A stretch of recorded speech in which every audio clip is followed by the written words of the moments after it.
Dominus vobiscum. Sahabat peradaban kasih ekologis yang terkasih, selamat berjumpa dalam renungan harian bersama saya Romo Alois Budi Purnomo PR melalui channel ini. Semoga panjenengan selalu sehat, tetap semangat tanpa sambat dan selalu bahagia. Kebahagiaan yang bersumber dari Tuhan Allah kita. Mari kita awali perjumpaan kita dengan bersatu di dalam doa. Dalam nama Bapa dan Putra dan Roh Kudus. Amin. Allah Bapa Maha Kuasa, sabdamu senantiasa memperbaharui hidup kami. Semoga kami tekun mendengarkan sabdamu yang menyelamatkan, dan kami mampu menjadi tanda kehadiranmu di dunia, sebagaimana sejak gereja perdana diupayakan oleh para rasulmu di bawah kepemimpinan Santo Petrus, bersama Yakobus, Yohanes, Paulus, dan Barnabas, yang kami dengarkan di dalam bacaan pertama pada hari ini. Mereka berbagi tugas untuk mewartakan sukacita Injil kepada baik orang-orang Yahudi maupun kepada segala bangsa. Dengan demikian, warta sukacita Injil semakin memenuhi bumi dengan tanda kehadiran kerajaanmu, dengan pengantaraan Tuhan kami Yesus Kristus Putramu yang hidup dan berkuasa bersama Dikau dalam persatuan Roh Kudus, Allah Tritunggal yang Maha Esa sepanjang segala masa. Amin.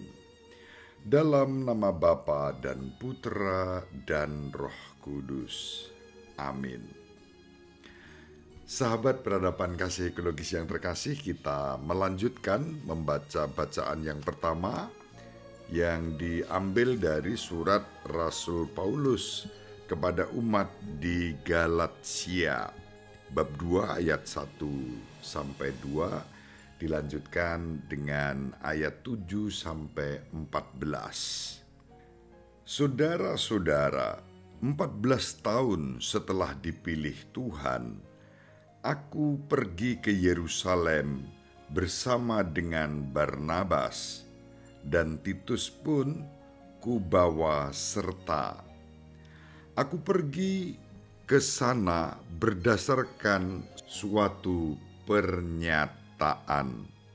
Di sana aku membentangkan Injil yang kuberitakan di antara bangsa-bangsa bukan Yahudi. Jangan sampai dengan percuma aku telah berusaha. Pada kesempatan itu, aku berbicara tersendiri dengan orang-orang yang terpandang. Mereka melihat bahwa kepadaku telah dipercayakan pemberitaan Injil bagi orang-orang tak bersunat, sama seperti kepada Petrus bagi orang-orang bersunat. Maka mereka menjadi yakin. Sebab sebagaimana Tuhan telah memberi Petrus kekuatan untuk menjadi rasul bagi orang-orang bersunat, demikian pula Ia memberi aku kekuatan untuk menjadi rasul bagi orang-orang yang tak bersunat.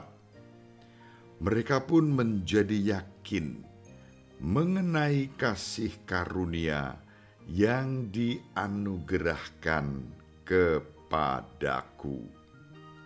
Maka Yakobus, Kefas, dan Yohanes yang dipandang sebagai soko guru jemaat berjabat tangan dengan daku dan dengan Barnabas sebagai tanda persekutuan. Semua setuju bahwa kami pergi kepada orang-orang yang tak bersunat, sedangkan mereka kepada orang-orang yang bersunat. Mereka hanya minta agar kami tetap mengingat orang-orang miskin, dan hal itu sungguh-sungguh kuusahakan. Tetapi waktu Kefas datang ke Antiokhia, aku terus terang menentang dia karena ia salah. Sebelum beberapa orang dari kalangan Yakobus datang, ia makan sehidangan dengan saudara-saudara yang tidak bersunat. Tetapi setelah mereka datang, ia mengundurkan diri dan menjauhi mereka karena takut akan saudara-saudara yang bersunat. Juga orang-orang Yahudi lain ikut berlaku munafik seperti dia, sehingga Barnabas sendiri terseret oleh kemunafikan mereka. Aku melihat bahwa kelakuan mereka itu tidak sesuai dengan kebenaran Injil. Maka aku berkata kepada Kefas di hadapan mereka semua, "Jika engkau seorang Yahudi, hidup secara kafir dan bukan secara Yahudi, bagaimanakah engkau dapat memaksa saudara-saudara yang tidak bersunat untuk hidup secara Yahudi?" Demikianlah sabda Tuhan. Syukur kepada Allah. Sahabat peradaban kasih ekologis yang terkasih, seru banget nih kita membaca surat Santo Paulus kepada umat di Galatia. Dalam surat itu, meskipun tidak disebut secara eksplisit, terdapat suasana tentang konsili Yerusalem. Konsili Yerusalem sendiri terjadi kurang lebih pada tahun 49 Masehi. Kita bisa membaca hal itu dalam Kisah Para Rasul bab 15.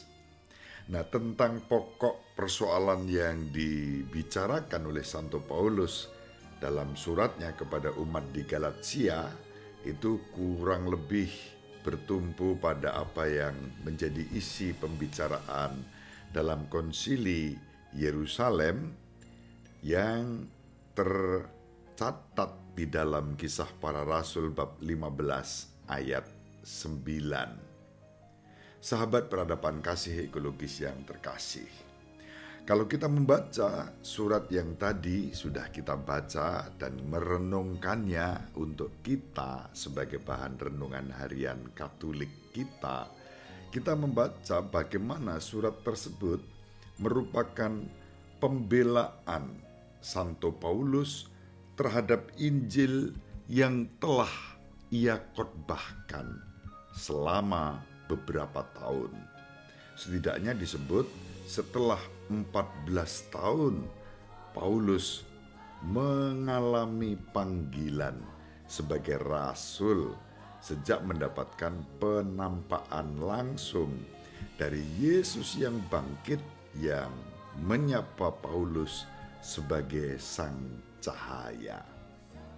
Sahabat peradaban kasih ekologis yang terkasih, tentu yang dimaksud pemberitaan Injil di sini bukan Injil dalam arti yang kita miliki saat ini. Injil dalam arti sebagai kabar sukacita, evangelion, bukan sebagai teks atau buku, tetapi sebagai kabar sukacita yang diwartakan oleh Santo Paulus dengan spesifikasi kepada orang-orang yang tidak bersunat. Itu berarti kepada segala bangsa yang bukan Yahudi.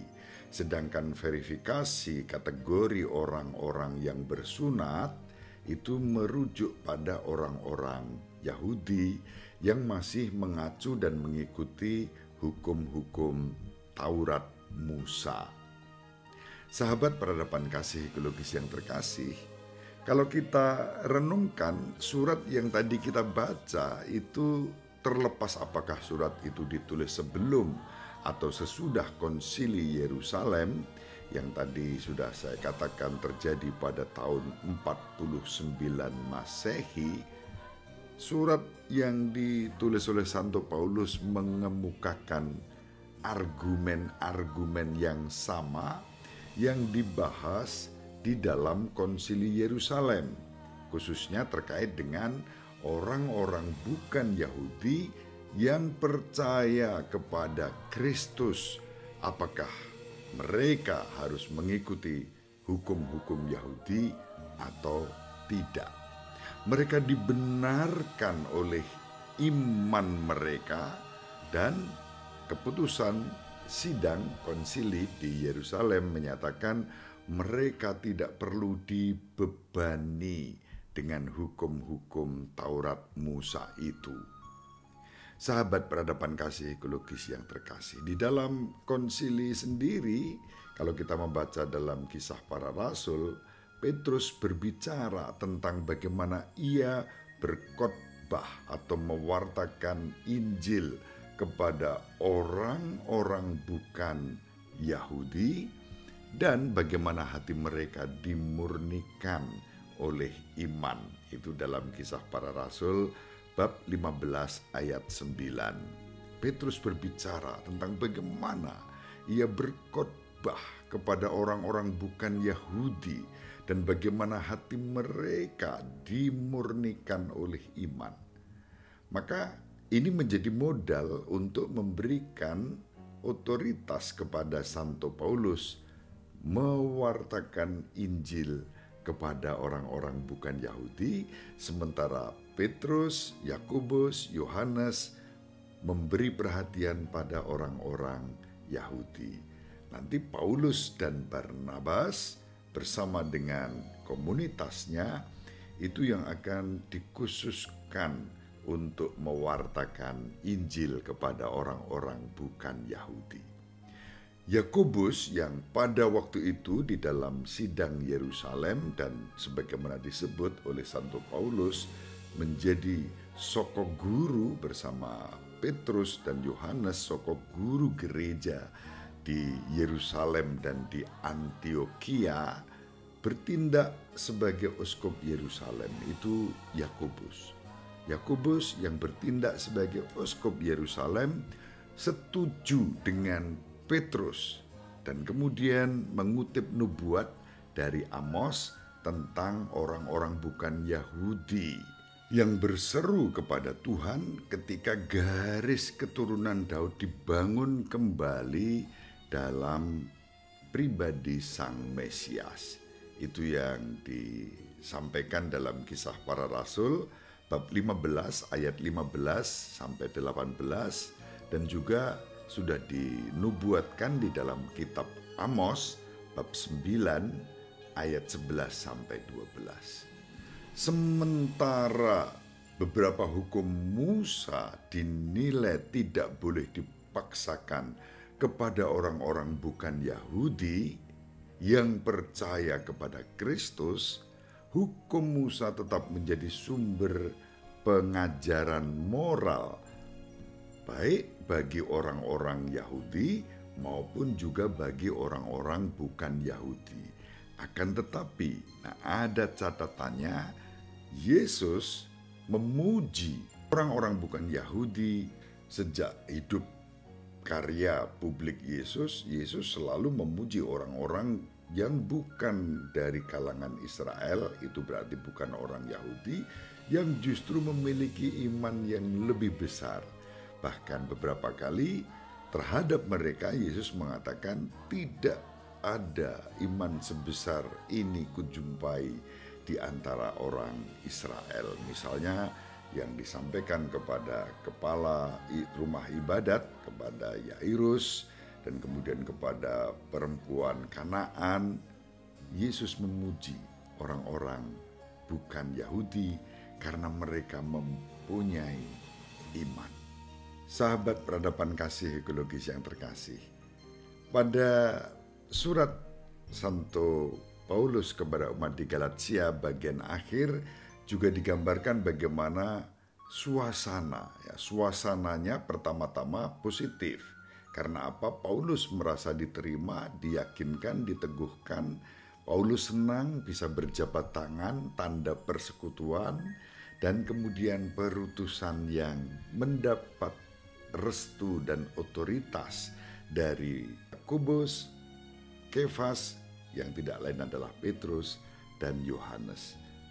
Yakobus memang disebut penting di situ karena Yakobus menjadi pemimpin yang punya otoritas di gereja lokal di Yerusalem kala itu. Sahabat peradaban kasih ekologis yang terkasih, namun di samping suasana positif itu, Santo Paulus juga menampilkan situasi-situasi yang genting, tetapi tidak dalam konflik yang berkepanjangan, tidak ada dendam atau apa.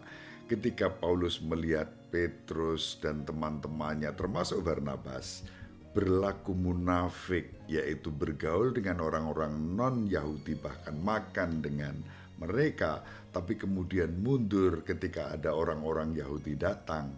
Nah, Santo Paulus memberikan sikap yang tegas. Tidak boleh yang seperti itu. Kalau berlaku munafik seperti itu ya tidak sesuai dengan apa yang diharapkan dalam kebenaran sukacita Injil yang merangkul semua tanpa keraguan, tanpa kemunafikan. Itu yang mau ditonjolkan oleh Santo Paulus dalam bagian terakhir dari surat yang kita baca pada hari ini. Namun selebihnya suasananya adalah damai, sejahtera, rukun. Bahwa ada perbedaan-perbedaan itu dibicarakan dengan baik dan kemudian keputusan diambil. Keputusan bukan menekankan egoisme masing-masing. Kita membaca dalam sidang di Yerusalem, kalimat penting dikatakan adalah keputusan Roh Kudus dan keputusan kami, dan itu yang kemudian dijalankan sampai sekarang ini. Kemerdekaan mewartakan Injil kepada semua orang tanpa diskriminasi dengan cara-cara yang positif, bukan dengan cara-cara yang negatif, yang menyerang, yang memfitnah, yang menghina, yang merendahkan, tetapi yang mengangkat kepada martabat hadirnya kerajaan Allah. Dan itu yang diwartakan di dalam Injil Lukas pada hari ini, yaitu Injil Lukas bab 11 ayat 1-4. Kalau memang kita percaya kepada Kristus, mengimani Kristus, lalu kita mewarisi doa yang indah, doa Bapa kami, agar nama Bapa dimuliakan, kerajaan Allah dihadirkan, persekutuan hidup dibangun, ada berkat, ada rezeki yang tidak dicari sebagai tujuan, tetapi itu berkat. Berilah kami rezeki pada hari ini, bukan menumpuk harta, bukan kemudian menggunakan dan menghalalkan segala cara untuk meraup keuntungan sebanyak-banyaknya, bukan. Kelemahan dan pengampunan, dan kemudian kita dibebaskan dari segala pencobaan. Belas kasih diutamakan, bukan arogansi, apalagi merasa diri paling hebat. Semoga bermanfaat. Ibu Maria dan Bapak Yosef selalu mendoakan kita, sahabat peradaban kasih ekologis yang terkasih, bersama seluruh anggota keluarga dimanapun berada, dibimbing, dilindungi, dan diberkati oleh Allah yang Maha Kuasa, Bapa dan Putra dan Roh Kudus. Amin. Terima kasih, salam sehat, tetap semangat tanpa sambat, selalu bahagia, kebahagiaan yang bersumber dari Tuhan Allah kita. Salve, shalom, salam sejahtera, berkah dalam. Sahabat peradaban kasih yang terkasih, sampai jumpa pada episode berikutnya. Terima kasih atas kebersamaan kita. Salam peradaban kasih ekologis. Berkah dalam